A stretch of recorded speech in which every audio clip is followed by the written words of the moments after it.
to say again, I know many of you have been here for almost every time, and we so appreciate that. And it feels like we've got friends in the room here. And this is the Climate Action Series brought to you by Accelerate Neighborhood Climate Action, and better known as, does anybody remember the acronym? Who could say it? ANCA. ANCA, right, ANCA. All right, good. So I was worried that our topic for tonight might not draw a lot of people, and I think I was kind of right. This is the smallest group we've had, which is interesting because to me, like, this is the most important session of all of the 5. But so we're really glad that you're here. Spring break. Maybe so, yeah, that could be, right. I have to ask you again, how many of you, see this is our 4th one, anybody been here all 4? Oh my gosh, that's amazing, okay, yeah, really. We should have stars or something for perfect attendance here. How about brand new tonight? Who's here for the first time? Okay, 1 person, 2, all right, well, 3, welcome. We're really glad to have you here. So for those of you who are new, my name is Linda Hamilton. I'm the program coordinator for the Redlands ANCA program. And again, that's Accelerate Neighborhood Climate Action. And ANCA is a program about empowering neighborhoods to prepare for severe climate change in order to increase our resilience for the worst impacts, and also to help us work together to decrease our carbon emissions, which is what tonight is all about.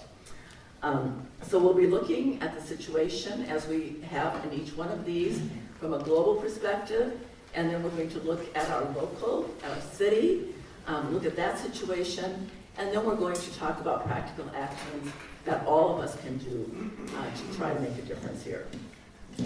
So when we're facing challenges of this magnitude, neighborhoods become extremely important.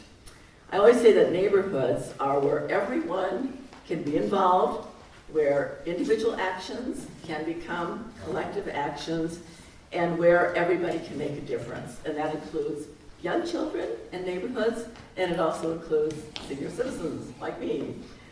And I keep trying to find new images for our times, new ways to talk about what is really happening. This week I read this, that this is a period in history in which carbon in the atmosphere is rewriting the destiny of the Earth. Think about that.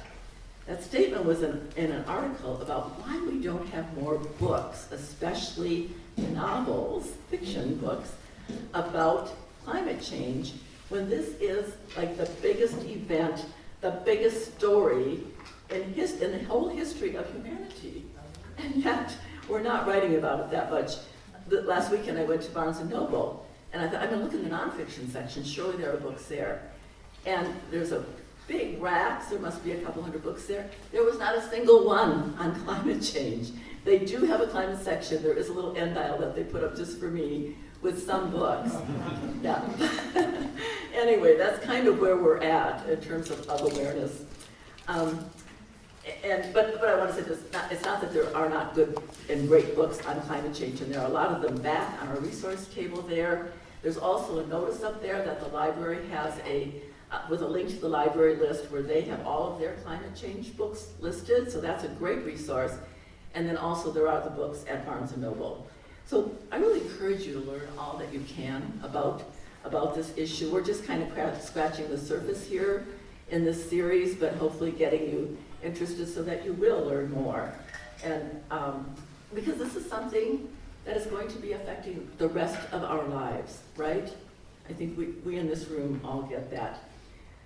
So again tonight we're going to be talking about the increasing greenhouse gases in the atmosphere and how it is and will be, and how it's affecting everything that we do. We want to begin by asking you to turn to the person next to you, hopefully somebody that you don't know yet. Share your name, and just share when you first became concerned about greenhouse gas emissions, and just like what was the event, or it could be like an article that you read or something you heard on TV or something somebody said to you. Just what was it that raised your concern? Can we do that? And Becky's got a little bell there. She's going to bring it when we start, in the middle where you switch partners, and then at the end, okay? So quickly.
Isabel, the change partner.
Hear that?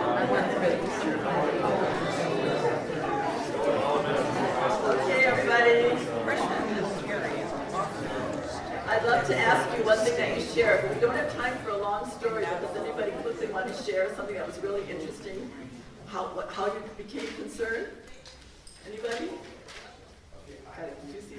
Go ahead. It's not my story, but the smog in the 70s, you couldn't even see the mountains. Okay, that was maybe your first little warning that something was amiss. Yeah, Conrad. But actually, along those same lines, back to the 1970s, the energy crisis then. Ah, yes, okay, yeah. There have been many things along the way that could have and should have probably alarmed us. One more? When you think about it, the air quality in this area is sort of what gave birth to the EPA, with Richard Nixon growing up a lemon farmer in Southern California and being the founder of the EPA. Oh, wow, okay, thank you. All right, thank you for sharing. Before we begin our panel tonight, I feel like I need to say a little bit about ANCA again for you new people. Some of you, again, could help me do this, but ANCA is a neighborhood-based program, and we hope that to be engaging neighborhoods in a planning process called Climate Action Forums. This is where neighbors would be deciding together concrete actions for reducing carbon emissions and building a more climate resilient neighborhood. And being resilient means to be better prepared for severe climate impacts. And that's probably the most important thing that we can be doing right now at the local level, from what I'm hearing. And secondly, we'll be continuing to build awareness of climate change in the community. This series is the beginning of that, and hopefully empowering neighborhoods through talks like this, as well as how-to workshops that will teach new skills for the changing world that we're facing. So that's going to be like our ongoing educational program that I'm happy a number of you, I think, in this room have kind of volunteered to help with. So ANCA is guided by a local steering committee that has helped to launch the program. There are people in the room right now. Baljeet back at the refreshment table, Diane Landeros back at the Resource Center, Catherine Gifford standing by the door, Claudia Ruiz, and did I miss anybody out there? Becky and I are kind of a different entity. We're kind of the program team, along with Tyra. Where's Tyra? Tyra, there you are. Yeah, okay. Tyra's usually up here, but not tonight. All right, and then we have a number of other organizations that are lending support of various kinds to the program, and they include the City of Redlands, the University of Redlands, the Environmental Studies Program, Smiley Library was the donation of this room, and Esri. And last but not least, are there any local officials here tonight? Maybe not, huh? We've been very happy to have city council people with us lately. Our agenda for tonight is, first of all, we have our panel, and these are short presentations, but again, it's just to get the conversation started, to get us aware of yet another aspect of climate change. We'll have a Q&A, a guided discussion, and then our closing, and then hopefully you stay around for a while and get to know each other. So before I introduce our speakers for tonight, I want to explain a little bit more about the panel. Each of the 4 panels this month is having one speaker from the university, one from the city, and one from ANCA. And we feel like each of these entities has something very important to bring to the table to address this emergency, including knowledge, resources, planning, policy development, and of course volunteers. And then there's the 4th entity, and that's all of you. And you could fit the volunteer category, but your involvement is the most important thing, because anything done by the city, the university, or any nonprofit in the area, they need the support of the residents. And climate change is something we all need to get together on at some level, right? We really do, and we need to do it now. So with that, I'd like to ask Catherine Gifford, where is Catherine, to come up and introduce our speakers for tonight. Happy to have Catherine. Thank you. I want to thank all of you for coming this evening, and I want to extend a special thank you to Diane Shimoda, who has been the coordinator for allowing us to use this wonderful space. So thank you, in addition to all your responsibilities.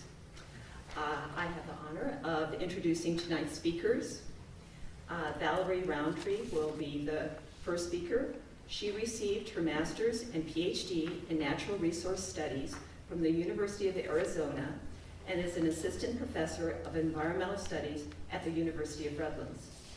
Dr. Roundtree's teaching and research broadly relate to environment-society relationships, meaning how our actions as individuals and societies impact the environment and how the environment impacts us in turn. Her areas of expertise include climate change mitigation policies, renewable energy, stakeholder engagement, sustainability, and climate adaptation. Dr. Roundtree works with undergraduate environmental and policy students at U of R on research projects related to just energy transitions, California renewable energy policy design and implementation, California's new mandate for residential compost programs, and estimating the CO2 equivalent emissions from turf grass maintenance in Southern California. I found all of that fascinating, so I wish we had 3 hours with you. We are looking forward to your presentation tonight. Brian Foote, who many of us met last week, is the city planning manager for the City of Redlands. Brian oversees development review, long-range planning, the city's historic preservation program, and implementation of the city's general plan. Brian is also the lead staff support to the city's planning commission.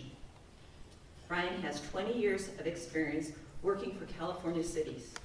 He is a member of the American Planning Association, APA, and American Institute of Certified Planners. He is the current chair of APA's Urban Design and Preservation Division. He also volunteers with several local and regional community service organizations.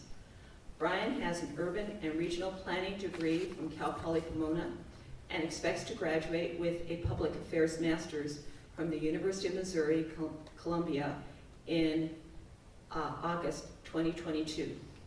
Thank you, Brian, for joining us again to discuss this important project. He came back, isn't that great? Linda Hamilton, who we have seen at our past ANCA meetings, has a passion for promoting and understanding of the impact of climate change at a neighborhood grassroots level, which distinguishes her as a climate leader in Redlands. Linda has a BA in management from the University of Redlands, where she worked as an admission coordinator for the Whitehead Center. For many years, Linda was a facilitator and trainer for nonprofit and public sector organizations. She is also the founder of Food for All, pioneering the use of bar-coded cards at supermarket check stands to make donations to fight hunger. Linda is currently focused, as we know, on helping communities understand the urgency of the climate crisis and how to prepare for it. She founded the Community Climate Connection, a website directory to bring together climate-related organizations in the Inland Empire, and is spearheading the effort to launch ANCA, or Accelerate Neighborhood Climate Action. Thank you, Linda, for your dedication to Redlands. We look forward to a wonderful evening discussing CO2 emissions, and let us welcome our first speaker, Dr. Roundtree.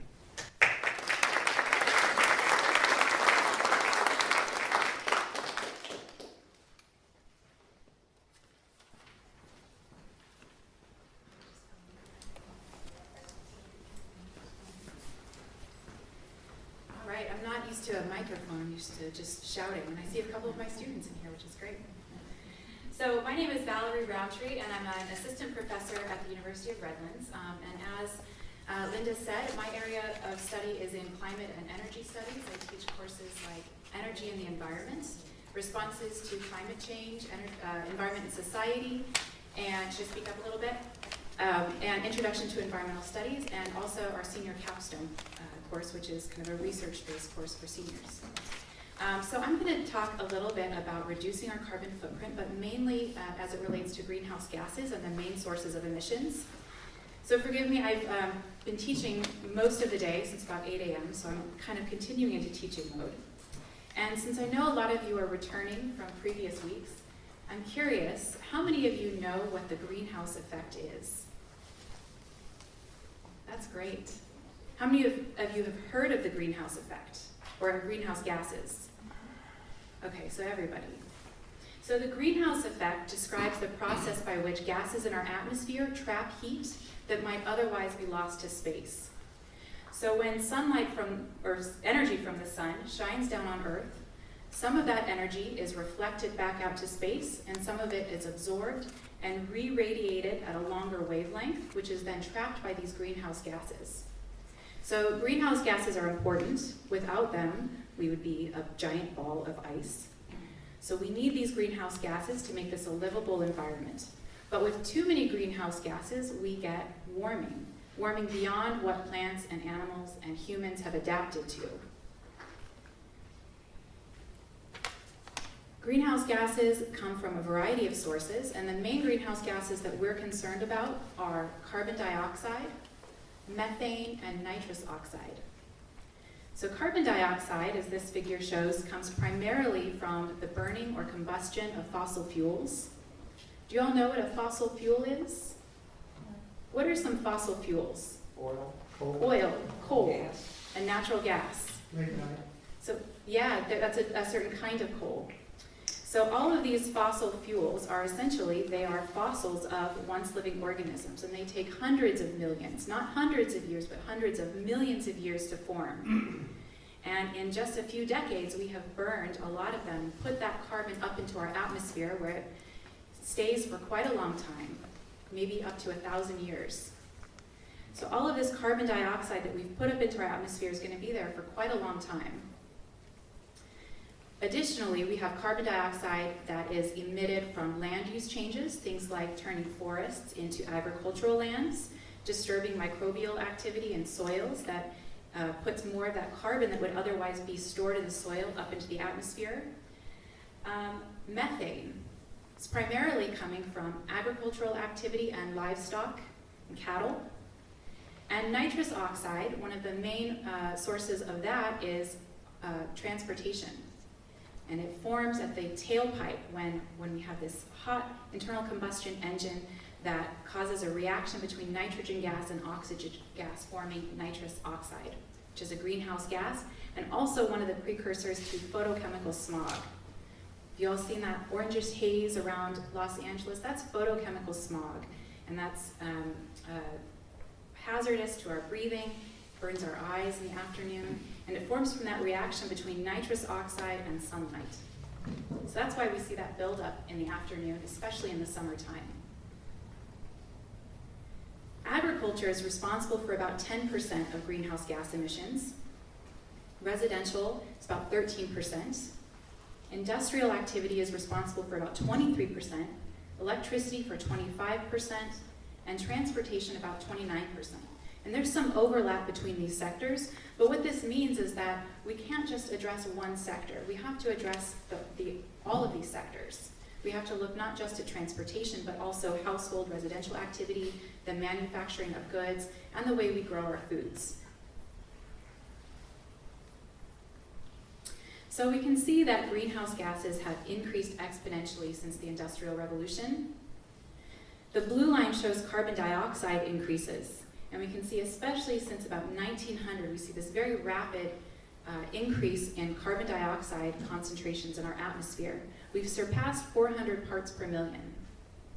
And this directly correlates with temperature increases. So the more greenhouse gases we have in the atmosphere, the more temperature is going to increase.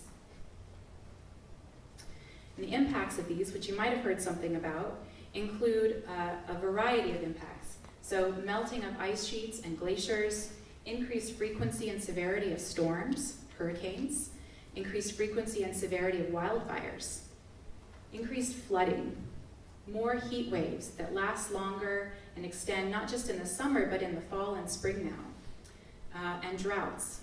All of these are affecting our food systems, the way we live, our health and safety, and our lives. So these problems are not a problem that somebody else is dealing with. These are problems that we're dealing with already in California. California has a lot of coastline. Sea level rise is changing that area, affecting coastal ecosystems, affecting people who live along those coastlines. We have already seen heat waves in the Inland Empire, all around California. We're a water-stressed region, and we're responsible for growing a large portion of the food in the United States. So, yeah, changing climate and changes to precipitation pattern is already threatening our food resources. We've seen poor air quality. The air quality in Southern California has certainly improved in the last 30 or 40 years, but it's not great here. And we see a decrease in snowpack and precipitation in our mountains. And this decrease in snowpack is actually really significant because it means less water is available for ecosystems and animals that rely on that throughout the summer. So instead of having that snow melting all through the summer, it now melts by maybe early spring. And so there's no longer water resources available up in the mountains. I think the good news is that news outlets in California really bring a fair amount of attention to this issue. Anywhere you look, you can see news headlines about climate change. We see reports about sea level rise threatening our coastal systems, increased fire activity, air pollution, air quality, mega droughts. So we can find these news headlines all over the place, and I think it really speaks to the severity and urgency of the issue. So if we want to stay below 1.5 degrees Celsius, we really need to keep more than half of the fossil fuel reserves in the ground. So even though we might have another 50 or 100 years worth of fossil fuels to fuel our energy systems, to help us generate electricity, to drive our cars, if we want to stay under that 1.5 degrees Celsius warming, we need to keep them in the ground. We have the Paris Agreement, which the United States has signed on to once again, which I think is a wonderful step in the right direction. So there are countries all over the world who have gotten together to discuss climate change and what we can do as individual countries, as a global community to address climate change and to reduce greenhouse gas emissions. But progress has been quite slow. We've been talking about climate change for 30, 40 years, and yet greenhouse gas emissions have continued to increase. I don't love this figure. I was going to choose a different one, but I think this kind of illustrates the point that overall emissions have continued to increase linearly. So what we need to see is a decrease in emissions on an annual basis, and eventually negative or zero emissions. Zero meaning we need to not be emitting any more greenhouse gases, or at least be absorbing more than we emit. We've historically, or I should say over the last 20 years or so, most of the dialogue about mitigating climate change is really about renewable energy. And I love that topic. I teach about renewable energy, but I don't think it's necessarily where all of the attention should be. We can only develop so much technology. We also need to be thinking about behavioral changes and efficiencies in technology, not just renewable energy. So in terms of our energy consumption, we consume a lot of energy. The United States has about 4% of the world's population, and yet we use about 25% of the world's resources. And with population growth, I don't see that changing anytime soon. So we're not just going to be able to replace all of our energy systems with renewables and solve the problem. We also need to reduce energy use. And that starts, at the neighborhood and community level. And the next speaker is going to talk in a minute about ways that Redlands is working to do just that.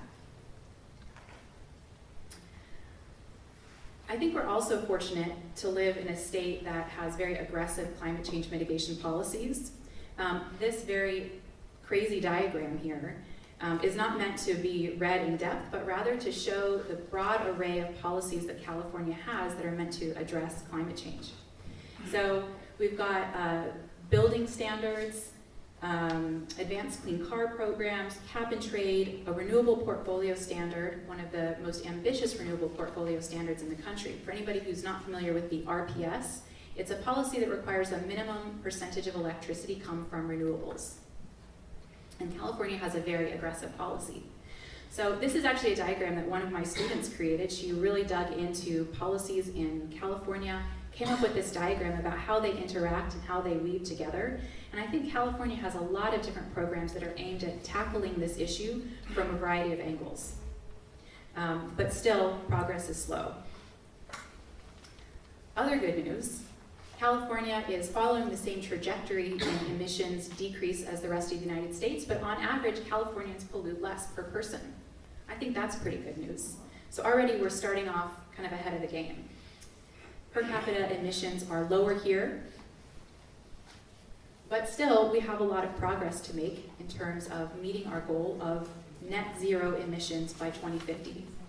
So this figure shows emissions in the red line through 2014, and if we follow just the policies that we have now, that's the green line. So if we don't do anything else, that's where we'll stay. So this shows that we need more policies, we need more action, and I think that needs to come not just from the top down, but from the bottom up as well. So with that, I'm going to turn it over to Brian, who's going to talk about what's happening at the City of Redlands.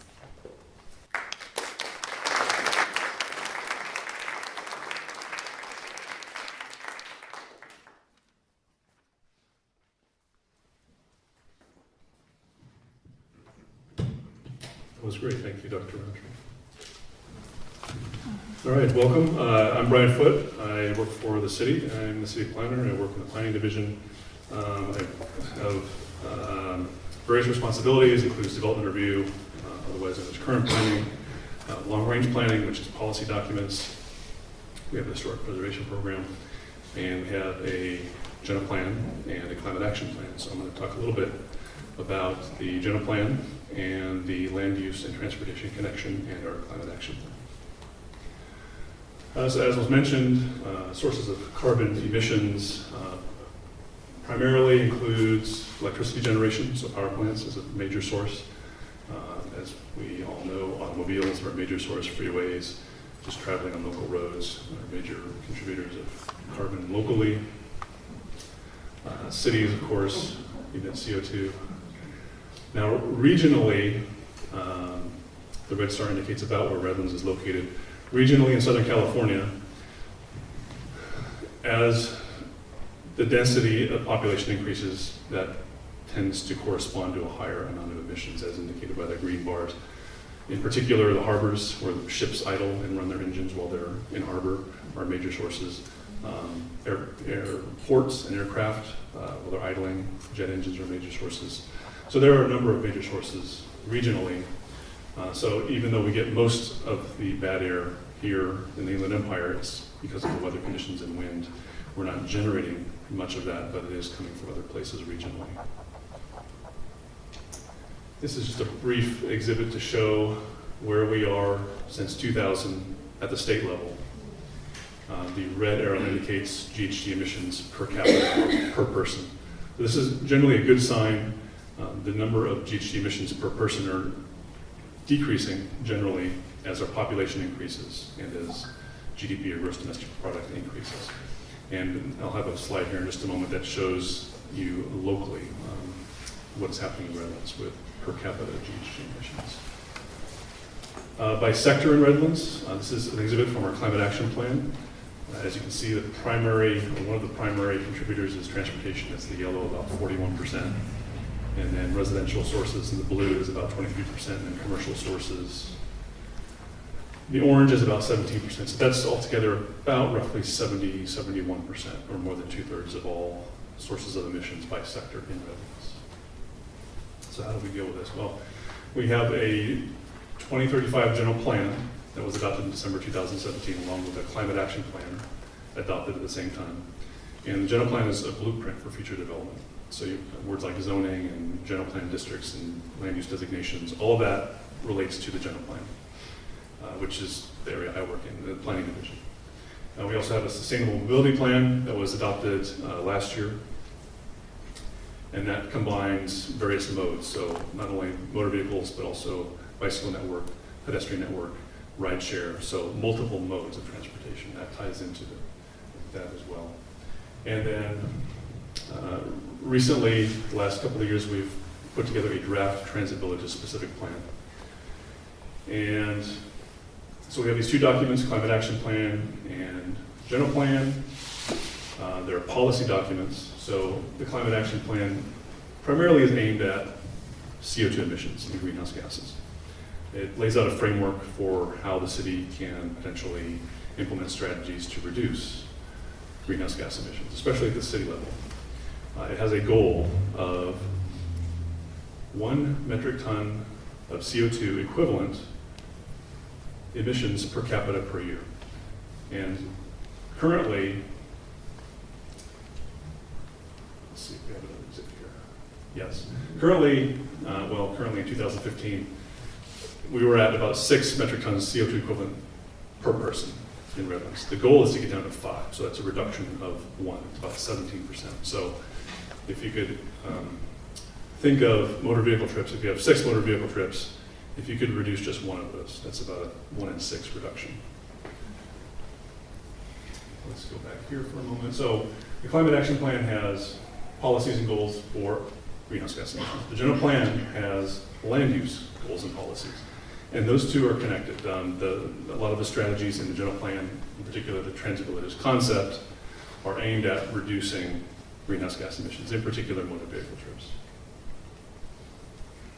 So this is an exhibit showing where we were in 2015. The green line indicates 6 metric tons equivalent per capita. The red line indicates where we want to go. We want to reduce that by 1. So that through implementation of the general plan and the transit villages concept and a lot of those policies and strategies to reduce motor vehicle trips, we would get down to less than 5 metric tons equivalent of CO2 per person per capita. So that's the direction we want to go moving forward to 2035 and 2040. In particular, the Climate Action Plan has several strategies and goals for city facilities in particular. It's aimed at public and private facilities, but it has a heavy emphasis on city facilities. So, for example, bikeway system improvements, energy efficiency and retrofitting city facilities like light fixtures, taking out the old halogen bulbs and replacing them with more energy efficient LED.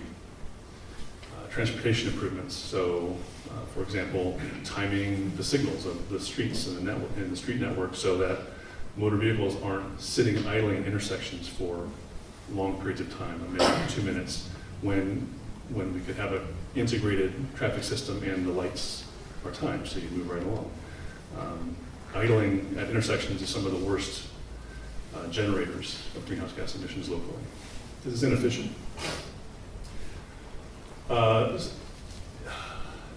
Construction or installation of solar photovoltaic systems.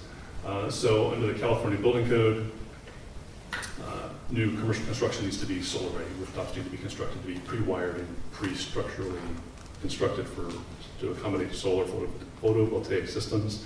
And then new houses must be constructed with solar panels included beginning in 2020. And then, of course, policies for using zero emission vehicles. So when the city vehicle needs to be replaced, well, instead of purchasing a gas fuel vehicle, maybe they could purchase an EV vehicle. And then there's other policies for water utilities, water distribution, and so forth. All of that requires electricity, which then, of course, translates to greenhouse gas emissions from the production. So as I just mentioned, examples of residential and commercial solar panels, EV charging stations, replacing streetlights with LED. And now moving into the general plan, this is the land use map. And I just wanted to show this to point out, you can see the lasers, there are some circles here. And these circles indicate half-mile radius around future train stations. As you might be aware, there's 3 new train stations in Redlands, one at the downtown Santa Fe Depot as the Metrolink platform, a new station at the University of Redlands, and then a new station at New York Street and Redlands Boulevard adjacent to the Esri campus. And as I mentioned, this was adopted in 2017, and ultimately the goal of this is to implement the state's Transit Village Planning Act of 1994. So you heard that right, 1994. The Transit Village Planning Act of 1994. It's a state policy. Most cities have not implemented it through the general plan updates, but the city of Redlands has, and this is the Transit Villages concept. And this is an exhibit from the general plan showing the circles. The circles indicate the half-mile radius around the train station as defined in the Transit Village Planning Act of 1994. So this is one of the central organizing concepts of this entire general plan is the Transit Villages concept. There's more than 100 policies and actions with that theme of implementing the transit villages. And we received a state grant to go hire a consultant, a specialist in preparing specific plans. We hired an architectural firm, a very good one. We were very lucky to hire them because of the state grant. And they have put together this draft transit villages specific plan. And the areas you see in colors there, those are the transit villages. So the orange area is the New York Street Village near Esri. And then the yellow, that's the downtown village centered around the downtown station at the Santa Fe Depot, historic Santa Fe Depot. And the green is the University Village centered around the new University Station.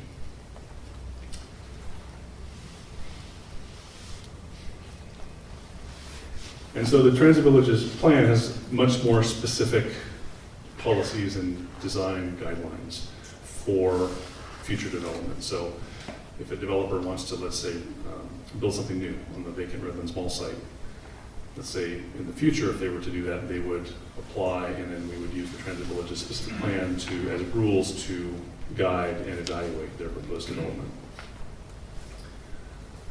A number of concepts from the Transit Villages plan, making downtown and the Transit Villages pedestrian friendly. And what's called placemaking in planning parlance is how to create interesting, safe, and fun places that people want to be. And so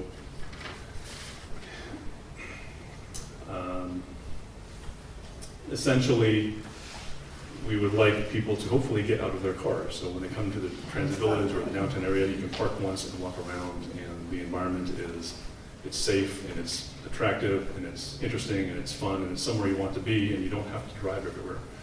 Not that everyone will abandon their cars, that's obviously not going to happen, but the idea is you don't have to use your car to get everywhere in a transit village. You can walk if you want to, and many people will. The walk from their houses on Cypress? In Smiley Heights, I'll walk down to this transit village? Some people might, yeah. I'll get to this in the next couple of slides, but there's, mixed uses proposed. So residences mixed with the commercial uses, the idea being, you have residences, condos, and apartments on the upper floors, so that people that choose to live in the downtown area or in Transit Village, they might not have to own a car if they don't want to. It's possible to go downstairs and across the street to the cafe and then walk a block down to the grocery store and another block over to the cleaners and another block over to the bank or the medical office or the chiropractor or wherever you need to go. It's possible to walk. You don't have to use a car. You're not forced into using an automobile in this plan. And ultimately, that's less vehicle miles traveled, right? Less greenhouse gas emissions. So it incorporates other design concepts, bicycle network, bicycle safety, as I mentioned, the mixed-use village concept. So multi-story buildings predominantly would have commercial uses of the ground floor. So retail stores, restaurants, grocery stores, offices, personal services, neighborhood serving types of uses. Hopefully no drive-throughs. We want to keep the cars out of the downtown area. And then, of course, in this exhibit, we see 3 floors of residential on upper floors. So the idea being it's a very pedestrian-friendly, not automobile-oriented type of land use pattern. And just a couple of slides on implementation. All of these plans and programs and ideas are great, but it does take money to implement these ideas. The city was fortunate in that we received a $600,000 grant from the state Caltrans to prepare the Transit Village specific plan. We found another grant program, SB2 local planning grant, where we got $310,000 to prepare the draft environmental impact report, or EIR, for the Transit Villages plan. And that's finishing up now, and we hopefully will have a document out in public in a couple of months here pretty soon. I found another grant to fund another part of the EIR, the final EIR. We got another $59,000 to help us get reimbursed for the EIR. So overall, the city will be reimbursed from state agencies about 92% of the total cost of the EIR, and then the Transit Village plan itself was 100% funded through a state grant. Another grant program we identified was called Clean California. This one, I think our limit was up to $5 million we could apply for, so we had 2 weeks to apply for this. So we went through all of our documents, our bicycle sustainable mobility plan, our bicycle master plan, our transit villages plan. We found all of these projects are a wish list of what we could possibly do with this money and would meet the criteria for this grant. So we submitted for the grant, we're waiting to hear back, but if it's approved, we could potentially have up to $5 million to build some of the bicycle networks and bus stop improvements and pedestrian improvements and streetscape improvements and landscaping to make the downtown streets in North Redlands more walkable. And so we'll continue doing that moving forward, looking for grant sources. And then last slide here, California Building Code has a number of these concepts already in it, energy efficiency, lower water use, pre-wiring, constructing for solar, and everything like that. A lot of these concepts are already in the California Building Code. And that's it for me. I'll wrap up. Thank you.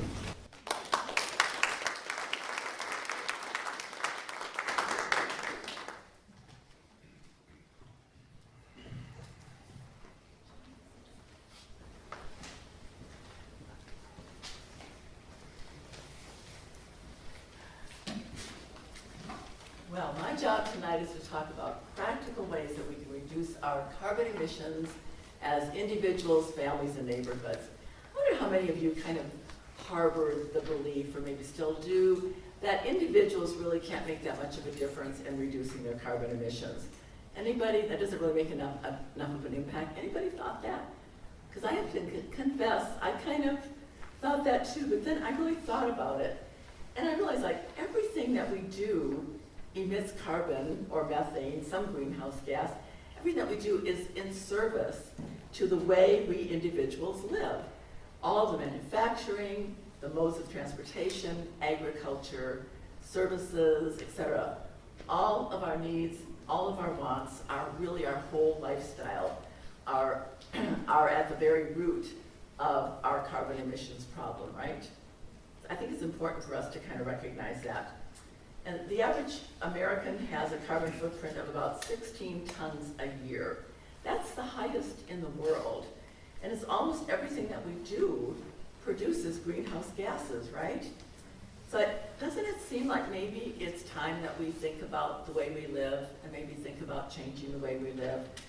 We are going to have to do that at some point in the future, the very near future. And really what we're looking at is a future with less energy, using less energy than we do now. How many of you did calculate their carbon footprint? Did anybody do that? We sent you the link.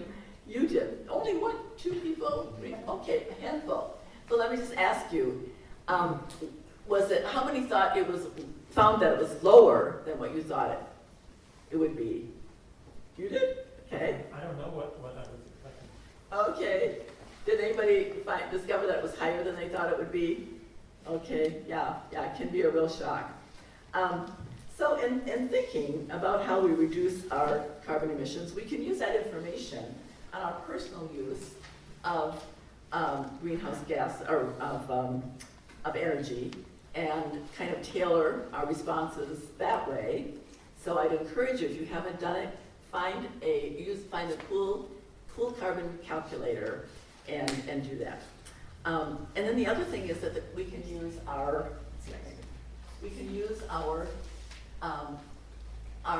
emissions from our own city, and Brian already went through this. So we can see most of our emissions come from transportation. Secondly is residential and commercial. So I want to start talking about our use, or how we can minimize our emissions through transportation. So, and I know this is probably going to be one of these places that kind of is a little painful to look at, because we Californians love our cars, right? And let me just say right off the bat that I didn't really buy an electric car here, because everybody's going to have to buy an electric car eventually, right? Yeah. But it's going to be a process. It's going to take some time to get an electric car. There's a shortage right now. It's really hard to get one right now. There's a shortage on materials. There's some problems with the supply chain. So there's a lot of issues. So it's going to be, we're not all going to go to get one right away. And we're in the critical decade right now that we need to cut our carbon emissions by half in the world. So, so everybody will have an electric car eventually, but we also need to look at how we reduce our driving, period. I mean, do we really want all those cars on the freeway and have all that, even more freeways? Well, one added? thing is the warehouses. We should ban warehouses in Redlands.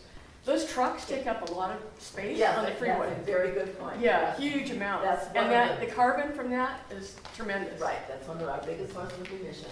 But what we can do in terms of minimizing driving, we can carpool whenever possible. And that, remember the diamond lanes, that kind of became popular and is still being used, and we just need to get more and more attention about how we carpool. We can use public transportation where possible. We have buses in Redlands, and we are going to have a train soon. So let's make good use of that train. Anybody who commutes into LA or points beyond, that's going to make it so nice. You don't have to drive all the way to San Bernardino.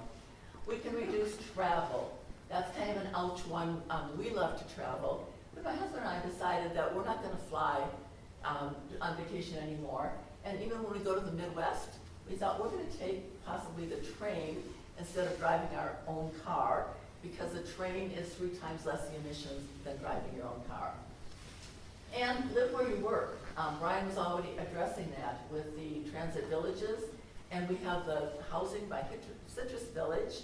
So I think as a community, we are really making big steps towards addressing this one. Work from home. So many people did that during the pandemic. Everybody did that. So that was a really kind of a gift in showing us that that's possible. We actually can work from home, and hopefully that will continue. Byproducts produced and sold. I wish I had a long time to talk about this, but basically what this is pointing to is that we are going to be having a much more localized economy in the future. These global supply chains are not going to hold up. So we really do need to learn how to produce things locally. And the one thing we can do right now is to really be intentional about shopping locally, right? We have lovely shops downtown. It's fun to just go down and explore them. And then we can walk or bike whenever possible. I love that to last, because I think in a way it's one of the most important things, and I think Brian's picture of Redlands' future, kind of supported that. But we had a friend who actually works for Esri, lived in Redlands, moved to Germany. He was over the other night visiting and was telling us about how they seldom use cars in their town in Germany, that they walk and bike most places. And oh, I kind of got ahead of myself. Benefits of walking and cycling. First of all, it helps protect us from serious diseases such as heart disease, anxiety, diabetes, and so forth. It saves money.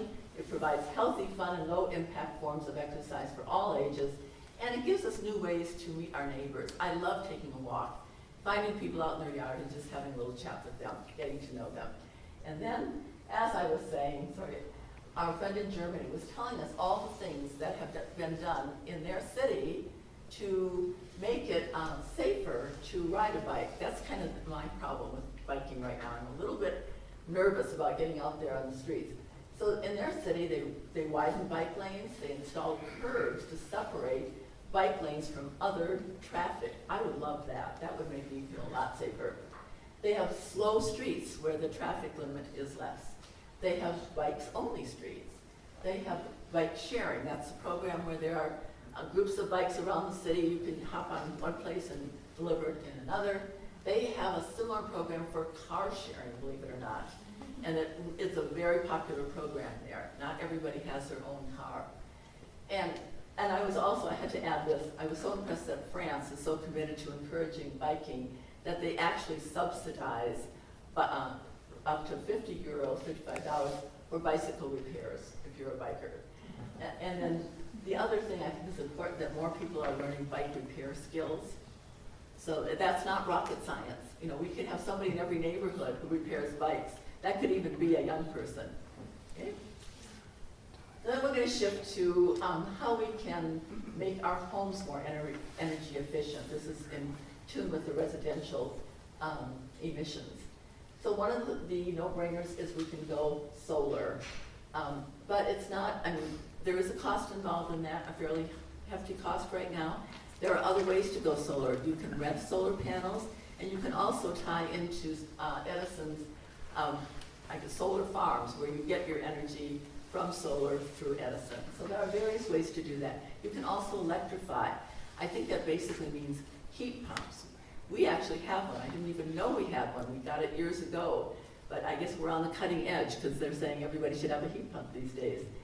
The other thing is you want to make sure that your house is not leaking, either your warm air or your cool air. So you can seal your heating and cooling ducts if you haven't done that already, add insulation, add weather stripping. You can also install dual pane windows. We did that a while back. Boy, did that make a difference in terms of keeping the energy in, and it also made our home a lot quieter. And then finally, downsize. How many have downsized recently? Yeah, isn't it great? We did that quite a long time ago, and I love it. I've never regretted it, and it gives you such a sense of freedom. You can just kind of leave it and not worry about it. Okay, so other ways, oops, what happened to my slide? That's weird. I had a whole list of things, and I'm gonna just check the next slide and see what, how about that? I've never done this before, guys, that's why I'm a little nervous up here. Okay. So, the first thing we can do is replace incandescent light bulbs. And probably most of you have done that already, but if you haven't, please do so, or look for one or two that you might have missed. And then turn off the lights when not in use. That's kind of a mindfulness practice that we can adopt. Turn the thermostat down 5 degrees in winter and up 5 degrees in summer. During the winter, we do that. I wear a jacket all day in the house, but it's not a big problem. We have little cozy throws we can curl up in if it gets really cold. 5 degrees in summer is a little bit more challenging, but we have a fan in every room, and that helps. If it gets, as it continues to get hotter, rather than bump up the thermostat more, I'm probably going to buy more fans. That's a better way to go. Replace gas-powered lawn equipment with electric. Anybody done that yet? Great, okay, yeah. We just did that at our co-op. We bought electric leaf blowers, which is great, and they are much quieter than the gas-powered, of course. And also keep electronics turned off and unplugged when not in use. That's a challenging one too. Takes a little extra time and effort, but it does, every little thing that we do does make a difference. And the last one, get an energy audit of your home. If you feel like yours is really high and you've got the money to do it, get an energy audit, and they will do a study of your home, tell you where your energy is leaking, and help you create a plan for fixing that. I know one person in this room has done that. Diane Landero's back at the resource table. I know she would be willing to talk to you about that. Anybody else in the room done an energy audit? Okay, that's out there. That's available to you. All right. So then the big one that we want to talk about is reducing food waste. That seems like it's kind of a new insight that's where most of a big portion of our carbon emissions comes from methane, but not methane. That's what our food waste produces. And 1/3 of all food produced in the world goes to waste. Do you believe that? It's a lot, isn't it? Man. Yeah, and of course it goes to the landfills where it rots and produces methane and other greenhouse gases.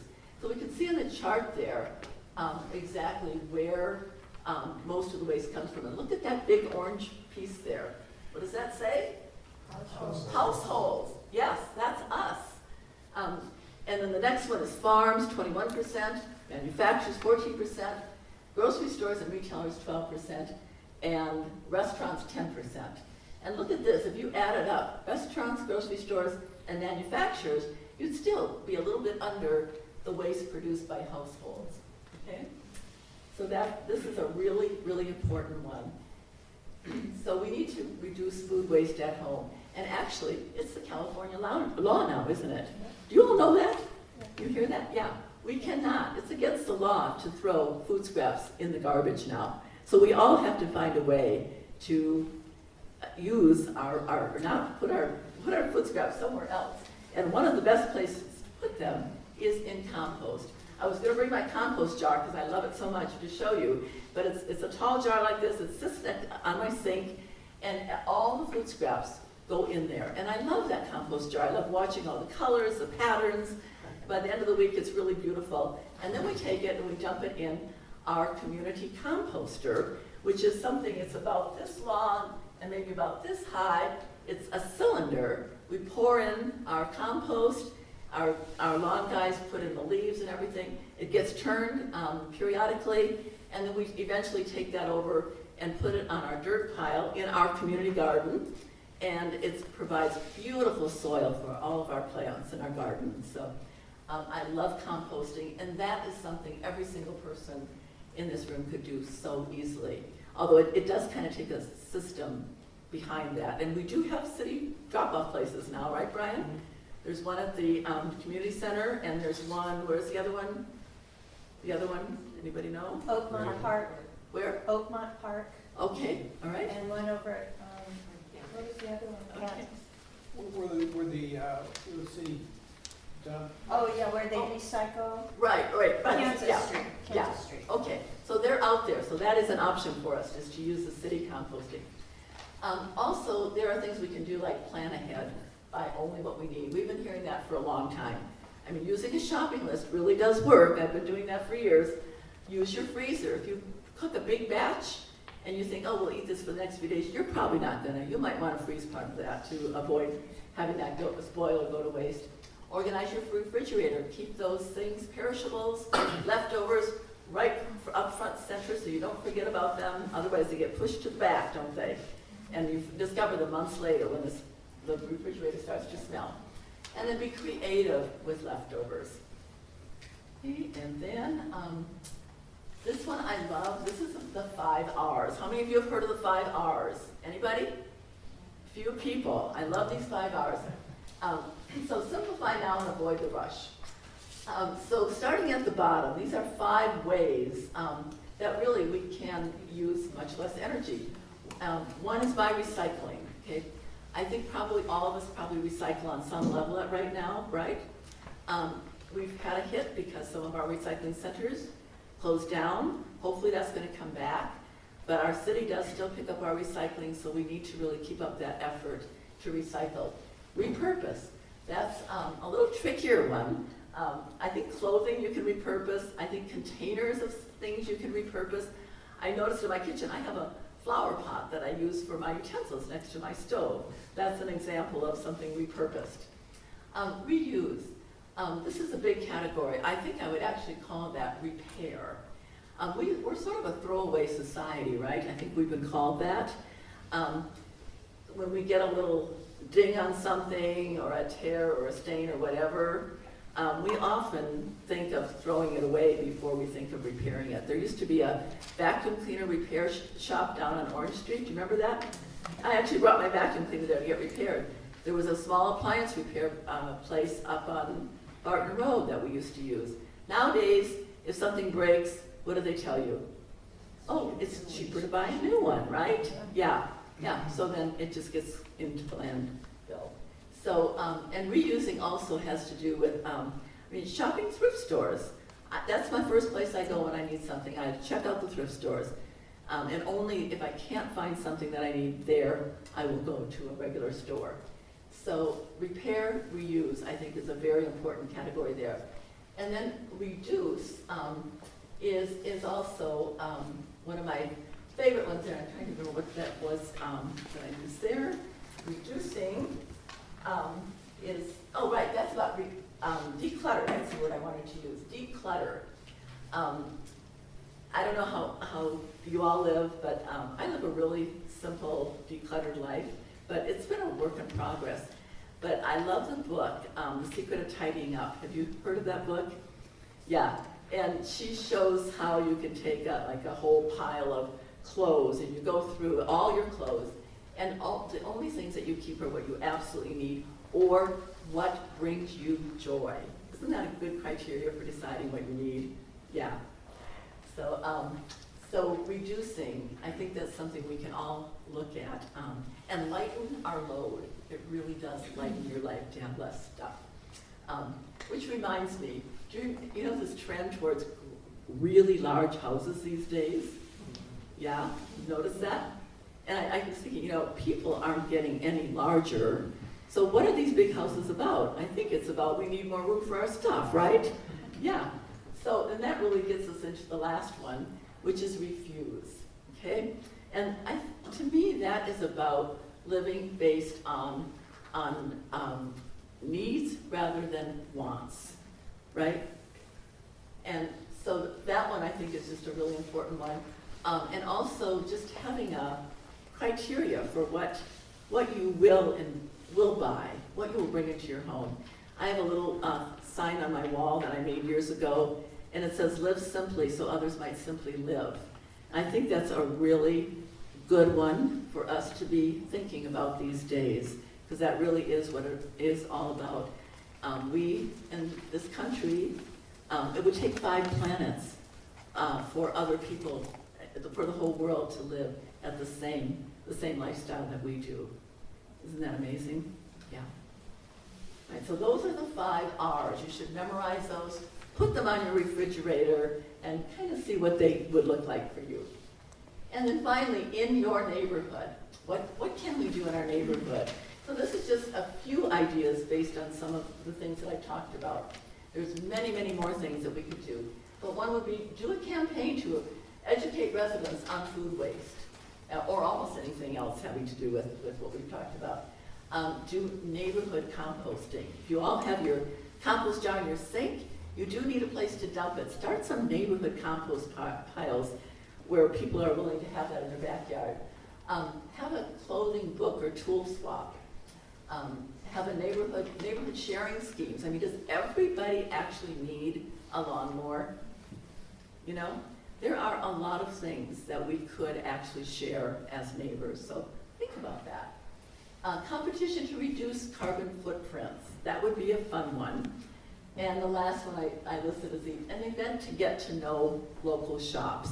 It's really fun to go and explore what's actually in your community, that is produced in your community. Okay, so that is quite a few ways that we as individuals can reduce our carbon footprints. And as I always say, any individual action probably can become a collective action. So that's what I want to challenge everybody with as we think about our neighborhoods. How can we take some of these ideas and work together, support each other, and inspire each other to do them? Okay?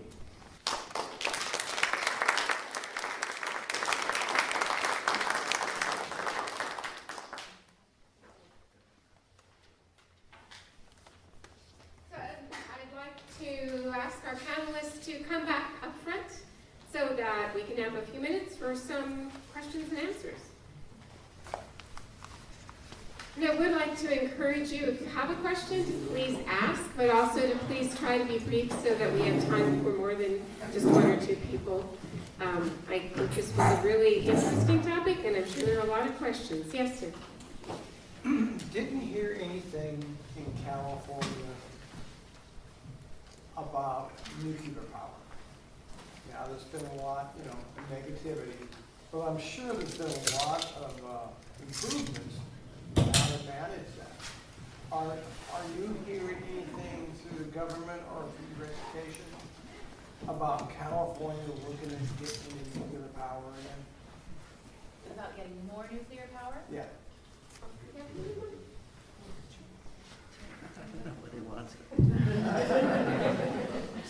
Right. I don't know about California's plans for nuclear energy. Personally, I don't necessarily tell my students this, but there are a couple here now, so the word's out.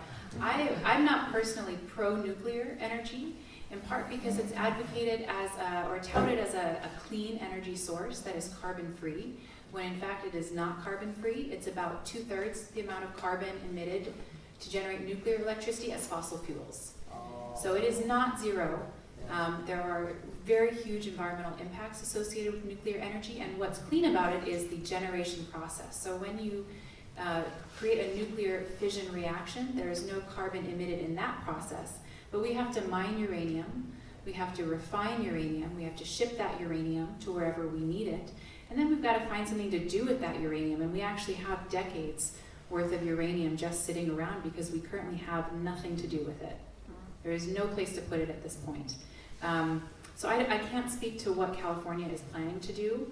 I think the world as a whole is really rethinking nuclear energy because we're realizing that it in fact is not carbon neutral. I have a follow-up question on that. I agree that looking at the whole cycle of construction of renewables is something that we should be looking at and is often lost in the shuffle. I myself am involved in renewable energy development, but surely by that argument against nuclear energy as a system, there's also carbon in the mining of rare earth metals that go into solar panels and in the creation of the glass that goes into those panels and in the production of the steel that goes into wind turbines. And there's about to be a huge rush of development along both coasts of this country for offshore wind, and those are multiple times the size. Can you speak to some of those numbers as well then?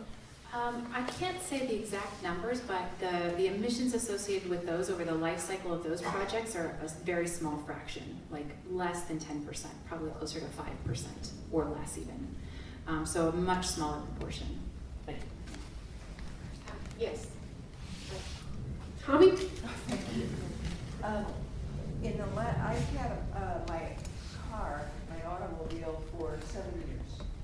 And until the last 2 years, I was not asked to get a smog done of my car.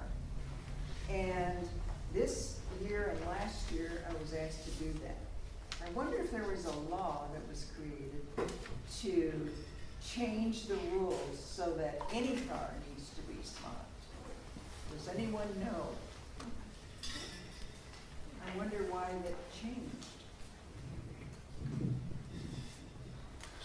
I don't know, but if I were to guess, I would guess that as vehicles get older, they may be required to test more frequently to verify their efficiency.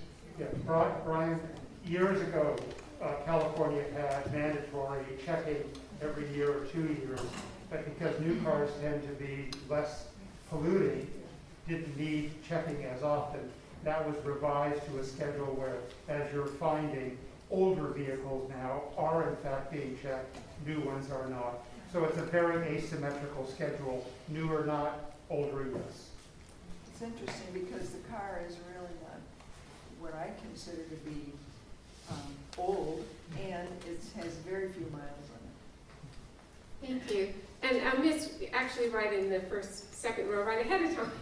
Yes, you had a question. Yes, I have a question. Can you tell me again where those community composting places are? I didn't know those. I can answer that for you. Okay, one is at Oakmont Park. Where's Oakmont Park? You'll have to Google it, it's hard to explain. Okay. It's kind of on the border of Yucaipa and Redlands. And then one is at the community center where we had the meeting last week. Right. And then one is over on Kansas Street, just past the animal shelter. Oh, that's at Kansas. Yeah. And along with that, I have a second question.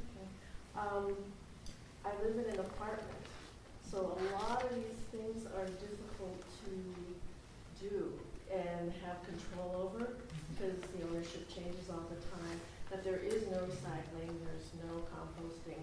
The trash cans are heaped over, stuff is falling out and everything. It's ridiculous how much waste there is. Is there a way that there could be some sort of rules for, community living places, that they need to meet some sort of requirements for?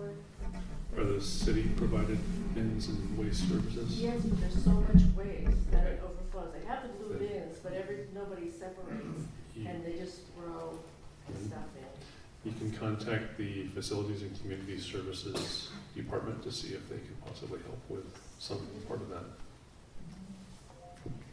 Yes, sir. I did my carbon footprint and came out a lot higher than 6. And I know that you said over citywide it's 6 metric tons per capita. So I was wondering how that calculation was made. It seems like it's very low. And the second part is just reducing 1 by 2035, 1 ton, seems to be a minimal goal. It should be more, it seems to me. I mean, why wouldn't the city reduce that in half or something? Trying to, as a goal. The goal of just reduction of 1 doesn't seem that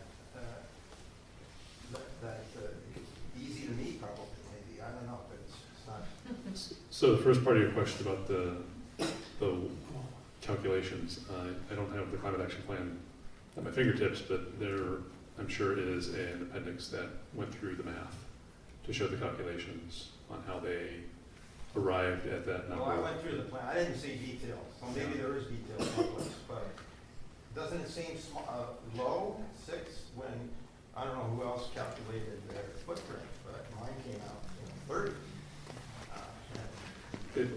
Keep in mind, it's a citywide plan, so it's a citywide average. It's a mega analysis, so they didn't necessarily drill down to an individual. Where do we find the formula to compute that? You would need to look in the climate action plan. And so for the second part of your question, the goal of 1 metric ton equivalent of CO2 per person per capita per year.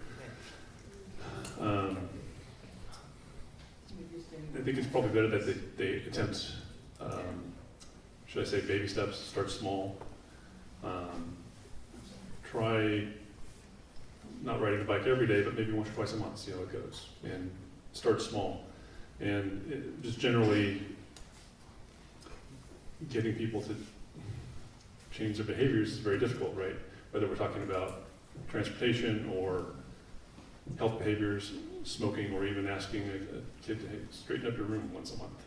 It's not, the behavior change is very difficult. So starting small and getting results with a small goal is probably more realistic than asking half the people of Redlands to just stop using their car totally. We want to have certainly goals, but we want to also have realistic goals that are achievable. I know that you have a question. Tyler, I think, has been waiting for a little while. Did you have a question or no? Yes, so my question is, right now, we have to drive our plateaus to places around Redlands. That doesn't really work with the whole reduce your trips because you're now taking more trips. Is there a city plan to create some sort of compost pickup service like they have in other parts of California?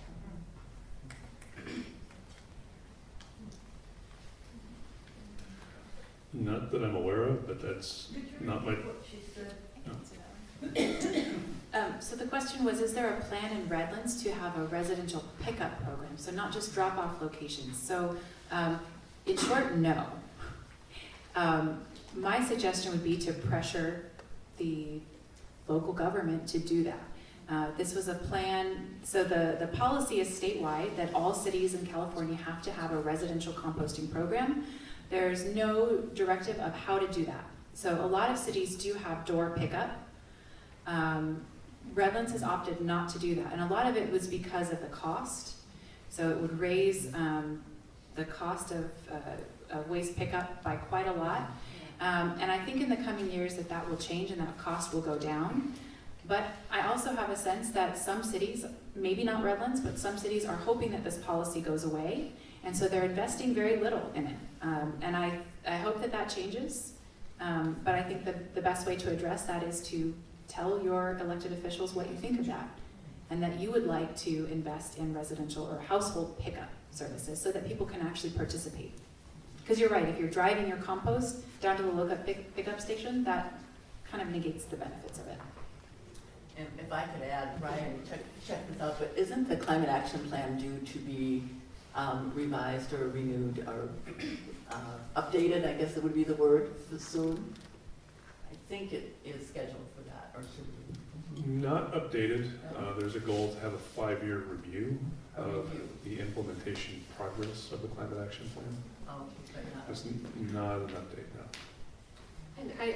And you have a question, and then I think we can take yours and one more. So go ahead. Well, I guess I was curious if the city had audited its greenhouse carbon footprint, and if it had thought of its development plans over the next 15 years and quantified what that carbon impact is going to be from the elimination of grove land, which has a carbon sequestration value similar to Amazon rainforest, and replacing that with single-family homes far, far away from public transit.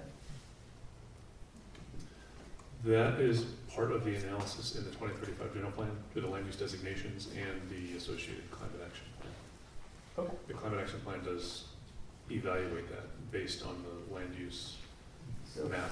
for the benefit of us all, will our carbon footprint increase or decrease as stated in the plan? Decrease?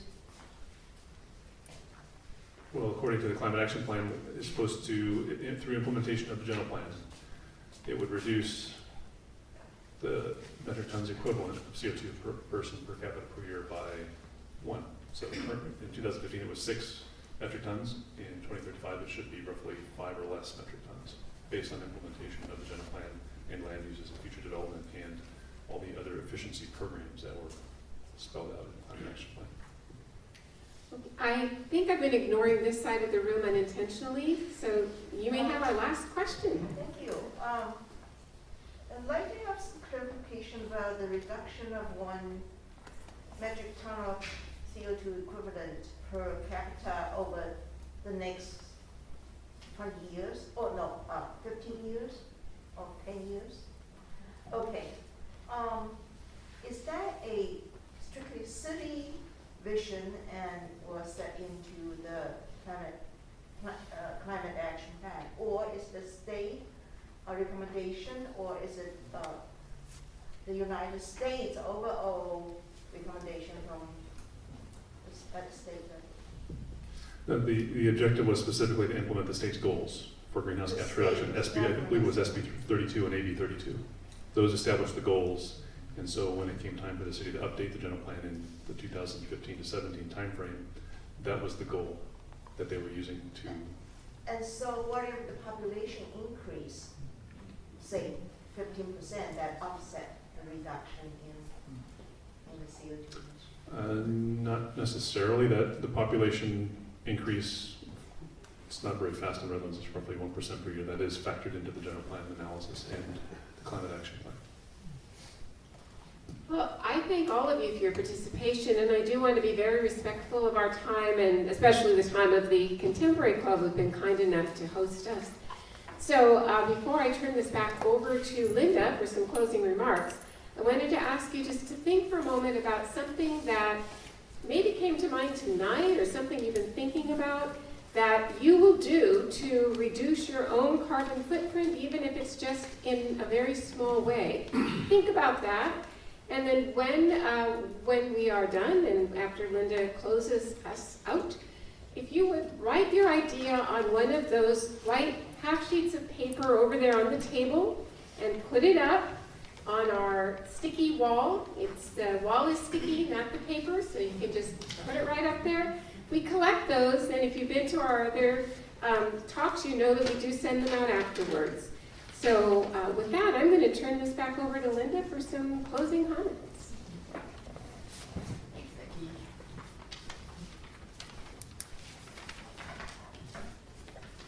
Okay, so before I forget, I just want to mention that back at the table there is this flyer from California Edison, and it's a rebate for buying an electric car. So if anybody has been thinking seriously about buying an electric car, you might want to check that out tonight. Donnelly, you're still here. Raise your hand. If you catch her quick at the end, she might be able to give you some more information about that, okay? So we want to give our presenters a big thank you.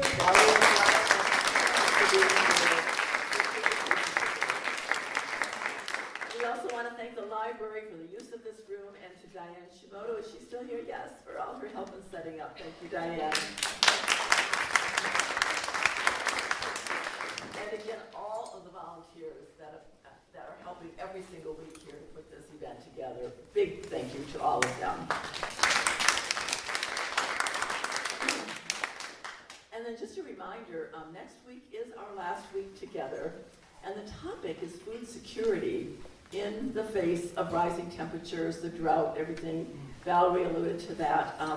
This food security is already a concern of people right here in our community because of rising prices and other factors, and that's going to continue to increase as the impacts of climate change grow. So I hope you'll all plan to come to that. Bring a friend. Let's get a big crowd for our last one.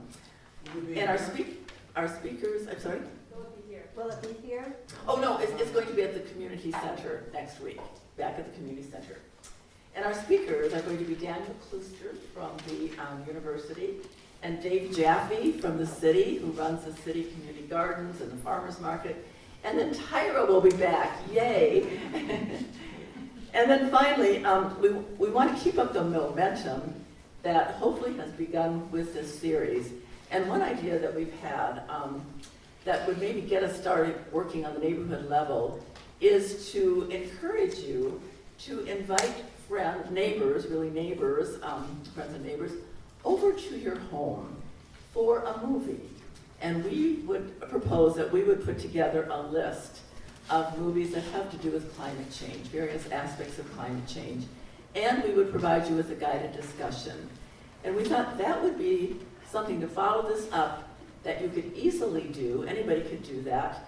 And I think it would be a great way to begin to build awareness at the neighborhood level and to begin to work toward your neighborhood being ready to have a neighborhood climate action forum. How many think they might actually be able to do something like that? Get your friends, your neighbors together, show a movie on your big screen TV, and then have a discussion. That is not rocket science, right? That would be pretty easy for anybody to do. So we're going to put that list together, we'll send it out to you, and we'll encourage you to do that and share your results. Let's see, I also, some people have been asking if there's a way that if ANCA needs any kind of help. And I was thinking about that. People have asked us how we get funded. We are a 50c3. We have done no fundraising. We're all volunteer. Any materials or for events or so forth come out of our own pockets. So if you would ever like to donate to ANCA, we would gratefully receive donations. And a couple things we'd like to do if we had some money is we would like to be able to give honorariums to some students who are helping us with a special project I haven't had time to talk to you about, but it's very exciting. And it will not only benefit ANCA, but all climate-related organizations in Redlands and everybody who lives here. So there is that. And we'd also like to establish a fund of money for neighborhood projects. As our neighborhoods come on board, we'd like them to have access to maybe $50 up to $200 for projects that they might take on. So those are kind of our financial needs. And we do have a big need for meeting space for events like this, because we are going to be continuing our education on a monthly basis with various kinds of how-to workshops, and we hope some really fun things that will benefit our participating neighborhoods. We also need some office space, but anyway, we have no budget, so if you can help in any way, that would be great. And then I do want to remind you to, if you can stay for a little while, get acquainted with people, that would be great. As Becky said, put up your ideas for reducing, or your commitments to reducing climate emissions up on the wall there. And we have our list here, the green dots. There's more green dots there. You can add to that or add more ideas for what we could do at upcoming educational events. And then be sure, if you haven't checked out the resource table yet, there's some awesome things back there to take a look at. And then, last but not least, is the demonstration, Climate Action Forum, that I hope a lot of you will come to. Come and check it out, see what it's all about, see if you think you could pull it off in your neighborhood, and we will definitely work with you on that. So there's a sheet there to sign up on. And I would like to end this evening. Last week we had an Irish blessing, which I thought was really nice to end with. So tonight I have a Native American blessing. So may the warm winds of heaven blow softly upon your house. May the Great Spirit bless all who enter there. May your moccasins make happy tracks in many snows, and may the rainbow always touch your shoulder. Thank you again for coming tonight. I hope to see you next week.